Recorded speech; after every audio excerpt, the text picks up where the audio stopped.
Hello friends, welcome back to Tech Gitter Official. In today's video, we'll fix the HyperV error, not enough memory in the system to start the virtual machine.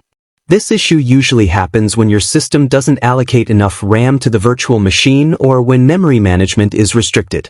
Causes of the error. The virtual machine is assigned more RAM than available. Dynamic memory option not enabled. Memory reserved for host operating system. Other background apps consuming too much memory. Fix 1. Adjust virtual machine RAM. Open HyperV Manager. Right-click your virtual machine settings. Go to Memory section. Reduce the startup RAM to a lower value, for example 2048 megabytes or less, depending on your system. Fix 2. Enable dynamic memory. In the same memory settings, tick Enable dynamic memory. Set a reasonable minimum RAM and maximum RAM range. This allows HyperV to allocate memory based on usage. Fix 3. Free up system resources. Close background apps consuming high memory.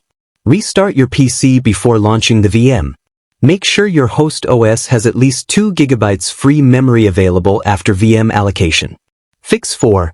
Check BIOS/UEFI settings.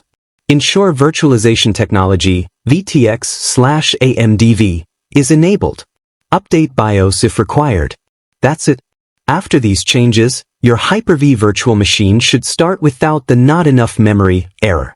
If this video helped, don't forget to like, share, and subscribe to Tech Gitter Official for more tech tutorials.